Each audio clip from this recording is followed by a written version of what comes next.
All right, guys, how's it going? So I've been to the cafe this morning. I bombed down there on the scooter. I braved the freezing, icy cold conditions of Spain. All right, maybe it's not that cold, but it's definitely cold for us at this time of year. It's bizarre.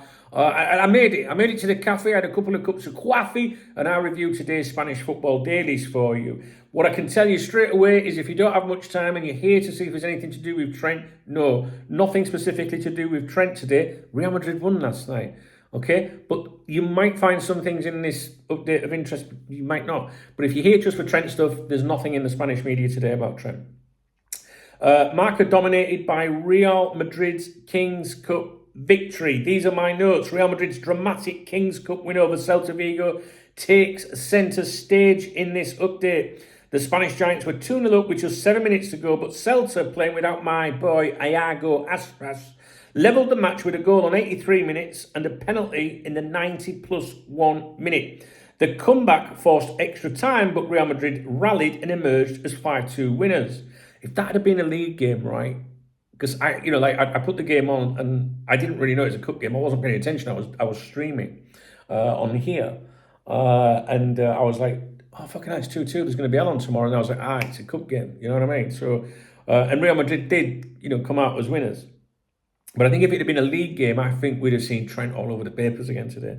Lucas Vasquez played at right back during the game, which may continue the discussion around Madrid's defensive vulnerabilities. When Celta equalised, the defensive crisis seemed inevitable for the headlines today, but the fact that it was a cup game, sort of I think might have softened that focus a little bit, because they obviously did go on to win the game. But it's, still the game highlighted Real's vulnerabilities before their attacking dominance sealed the win in extra time. There was a section in Marca that said not everything is Tchouaméni's fault. Tchouaméni was a primary transfer target for Liverpool. Liverpool once put all their eggs in the one basket, all their eggs in one for Tchouaméni, and it didn't happen. And there was a lot of anger at the time, if you remember, in the fan base. He continues to be linked with Liverpool here and there. The Madrid media don't like him, but this headline is not everything is Tchouaméni's fault. The 5-2 final scoreline cannot hide Madrid's shortcomings, and if this is the case, the season will be long for them. Despite what the Bernabeu says, Tchouaméni is not responsible for everything. We're going to be speaking about him again when we get into another newspaper. It's shocking as well, to be honest with you. Anyway, so the draw for the next round, the quarterfinals of the Copa del Rey, will be Monday at 1. And if you're interested, the remaining teams in the competitions are Valencia. This, of course, is Mamardashvili's team. Barcelona, Getafe, Leganes, Atletico de Madrid, Osasuna, Real Sociedad, Martin Zubimendi and Cuba, and of course Real Madrid. And the next round will take place during the first week of February. I'm going to touch on Barcelona's interest in Marcus Rashford. Marca touch on this and point out as follows. Barcelona have returned to the 1-1 rule, but they don't have fair play to bring in new reinforcements. That is to say, for the English player to come, someone else has to leave first and make room in the wage bill. So basically, they don't have a blank check, as many believe. And we need to bear this in mind if we see them linked with Luis Diaz as the summer approaches. So what I'm saying here is, if we start to see the Luis Diaz, speculation return, which I think we will, although Barca have sorted out the financial, the finances and things, and they have been able to register players now, they do have to move out to bring in. So just bear that in mind with Luis Diaz. And we will be talking about Barcelona again later in this, so stay with me. Real Sociedad advanced to the Copa del Rey quarterfinals. They're in the draw also, as just mentioned. They beat Rayo Vallecano 3-1. I did see the early stages of the game last night, but then I had a stream to do, and I can't leave it on the TV in the background because YouTube detects it. Cuba, a player linked with Liverpool. Liverpool were really quite interested in him in the summer, but it suddenly went dead. No surprises there. Monitoring FC. He created one of the goals at least. I haven't read the match reports, but I did see him create a goal. He looked very impressive. He's highly rated and looks a threat. But I can't help but think that his size in the Premier League might go against him. I mean, he's quite a small lad. I'm not sure. He reminds me a bit of like a youngster, you know, when they first break into the team and they've got all that energy and they look like the showboating and they're everywhere and then they fall flat on the face. Do you know what I mean? He reminds me a bit like that, but he's a cracking player. I see him come into the Premier League, I do. And I reckon he'd be really, really, he would stand out at some clubs without a doubt. He's a really, really good player. If you get a chance, just look him up on YouTube after this video, Cubo, Kubo, and just see some of his performances. He's good. Zubimendi, he did play. He returned from that injury scare earlier in the week. The last game prior, the manager had said he's very concerned about his knee and his ankle, but he played a full 90 minutes. Moving on to AS, they touch on Tchouaméni. Now this bit, I want to think about Trent Alexander-Arnold here as well and what he could be going to, right? So they said a Frenchman recovered after being booed by the Bernabeu. He was booed when he ran out onto the pitch. He was booed when his name was announced on the public address system. And on his first touch of the ball, you know, he was booed again. And they make reference to his shins trembling. And they write, as soon as he steps on the grass for a warm-up, whistles everywhere. With his name on the PA and his face on the huge screens, more decibels from the whistles. Despite this, he had a comfortable game. But this reinforces to me, you know, my belief that Real Madrid is a shit club with shit fans. Honestly, I'm sorry. Glamorous club, yes. Very ambitious club, yes. But shit club. Could you imagine Could you imagine Darwin Núñez, right, a player that struggled a bit, admittedly, whether you like him or not, and he runs out on the pitch and Liverpool fans boo him? Can you imagine that? No, you can't even imagine it. It just makes me ooh.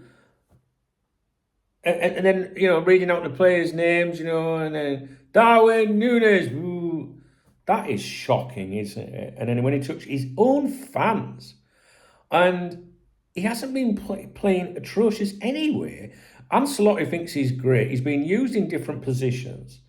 It must be soul destroying, that, you know what I mean? Like, we're not talking about Twitter twats, you know, and people on Twitter, social media, because we know we've got plenty of Liverpool fans that have posted shit about Darwin Núñez and other players, you know. That's maybe, you know, just an age thing or something, I don't know. But, you know, when I think back to when I used to go to the games when I lived in England, and I'd sit in my seats, the same seats every week, and you're always sat with the same people around you. If I'd have ever stood up and booed a Liverpool player, someone would have twatted me in the face. Do you know what I mean? Or, you know, sometimes because you were sat amongst the same people, there'd be the odd seat where there would be a different person every week because they weren't, say, season tickets, right? And if they ever, like, did something or said something that didn't fall in with the Liverpool way, if you like, someone would single it out. Oi, dickhead, sit the fuck down. Do you know what I mean? It's like an unwritten rule. And this is what I've always felt about Trent, you know, going there. Like, they wouldn't be patient with him like we're patient with him. Do you know what I mean? Like, when he's trotting back and he's made a mistake, and Liverpool fans, you know, they don't boo. You know, at Real Madrid, they'd be waving fucking, you know, white handkerchiefs and throwing pigs' heads at him and everything. I don't know. If I was Tchouaméni, I'd be like, I don't want to play for you fuckers. It can't be very nice, that, can it? I know everyone's answer whenever we say something in sympathy with a footballer is to get paid enough. I know, yeah, listen, fucking call me what you want. You know, I get that anyway now. Do you know what I mean? But even if I was a multi-millionaire, you know, it's part of it, but we're still human beings at the end of the day. And I just think that's fucking shocking. I would really like to know your comments on this, because that's the sort of club that Trent would be going to only if we don't really make U-turn right stay. If he went to Real Madrid and it doesn't work out. If he went in January, he would be seen as the saviour. He's coming to save us because of that right-back situation. Can you imagine the pressure he would be under? Seriously? And it doesn't work? It'd be finished before the end of the season. Shocking behaviour. Okay, so we're going to move on to sport now. Now, this is the other two are like Real Madrid papers, really. They cover all clubs. But you open those clubs and this, you know, those pages, and they start with Real Madrid. The sport, of course, is the other way around. It starts with Barcelona. Now, Ansu Fati, you be careful, don't you be cheeky. Ansu Fati, sport right that he's been offered to clubs and that there is interest from the Premier League. Remember, Barcelona need to get someone out to get someone in, and he's one of the players available. He's been offered to clubs. There's interest from the Premier League, notably from West Ham and Tottenham. Mark has said the same thing today about Ansu Fati, to be honest with you. He's 22 years of age. He's a left-sided winger, but he can also be deployed in the middle as an attacking midfielder or up top as a centre forward. Liverpool have previously considered this player. He's been capped 10 times by Spain. I'm not for 1 minute suggesting, Liverpool are going to go for him or Liverpool should go for him. I just want you to bear that in mind that Liverpool have had an interest in him before and he is being offered around at the moment. So it's more of a discussion thing, really. If you know anything about him, could you see him coming in? Especially, say, if Luis Diaz was sold this year. And talking of Luis Diaz, there was nothing in sport today regarding him. All right, so that's your lot on this briefing. So I hope you found it informative. I'm kind of pleased there's nothing in them to do with Trent today. Obviously, we don't take as what they say is gospel, but it's just good to see what they're saying. I think I enjoy it. I enjoy seeing what they've got to say. All right, guys. If you appreciate this video, please thumbs up the video. Please drop me a comment, especially about that Tuchemeni and the booing and Trent. If he went there and that, I'd welcome your feedback on that. If you want to buy me a beer or a coffee, please hit the super thanks button, the love out under the video, and I will give you a shout out in tomorrow morning's briefing. Usually I say coffee, you know what I mean, but it's the weekend, you know what I mean, it's the weekend tomorrow, so we'll be doing a stream on here tomorrow night. If you've got nothing better to do tomorrow night, come along. Saturday night streaming on here. We have a few sherbets, we have some music, we have a good laugh on here on a Saturday night. If you've got nothing to do, come along and watch me embarrass myself. I do that in every video anyway. So now new, is it, guys? All right, have a great weekend. Thumbs up, comment. Cheers.